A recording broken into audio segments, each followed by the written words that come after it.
Pandian store சீரியலில் அடுத்த வர எபிசோடில் நம்ம பழனி இருந்துட்டு செந்திலுக்கு வந்து ஆறுதல் சொல்லிட்டு இருக்காங்க. விடுப்பா, எல்லாமே சரியாக போயிடும் அப்படின்னு சொல்லிட்டு.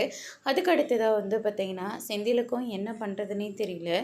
அதுக்கு அடுத்ததாக இந்த சைடு நம்ம முத்துவேல் இருந்துட்டு எல்லாத்தையும் வர சொல்கிறாரு. வர சொல்லி நேற்று நம்ம சொத்தை பிரிக்கிறத பற்றி பேசுகிறோம். லாயரையும் நான் வர சொல்லியிருக்கேன். லாயர் வரத்துக்கு முன்னாடி யார் யாருக்கு எந்தெந்த பங்கு வேணும்னு நானே ஒரு ஜட்ஜ்மெண்ட் வச்சுருக்கேன். அது உங்களுக்கு எல்லாருக்கும் சரியாக வந்தால் பாருங்கள், அப்படி இல்லாட்டி பேசிக்கலாம் அப்படின்னு சொல்லிட்டு முத்துவேல் வந்து சொல்லிட்டுருக்காரு.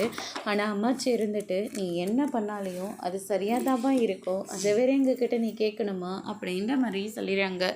இருந்தாலையும் என்னோட கடமைக்கு நான் சொல்லணும்ல அப்படின்னு சொல்லிட்டு எல்லாத்தையும் மூணாக பங்கிடலாம், ஆனால் இந்த வீட்டை மட்டும் பங்கிட வேண்டாம்.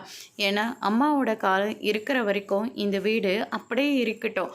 அம்மாவுக்கு அப்புறமா இந்த வீடு நம்ம பழனிக்கே போகட்டும் அப்படின்ற மாதிரி சொல்லிடுறாங்க. இதை கேட்டோன்னே மொத்த பேரும் வந்து ஷாக் ஆகுறாங்க.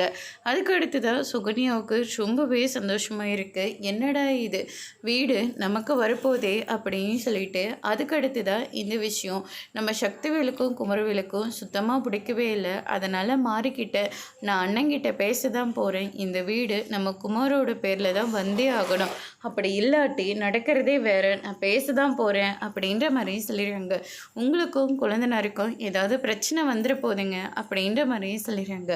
எவ்வளோ பெரிய பிரச்சனை வந்தாலும் பரவாயில்ல, அக்கா அக்கானா அந்த குடும்பத்துக்காக தான் நான் உழைச்சிட்டு இருந்தான். திடீர்னு வந்து இவ்வளோ பெரிய வீட்டை அவனுக்கு கொடுக்க சொன்னால் எப்படி கொடுக்க முடியும் அப்படின்ற மாதிரி சொல்லிட்டு இருக்காங்க. அதோட பிரம முடிச்சிருக்காங்க.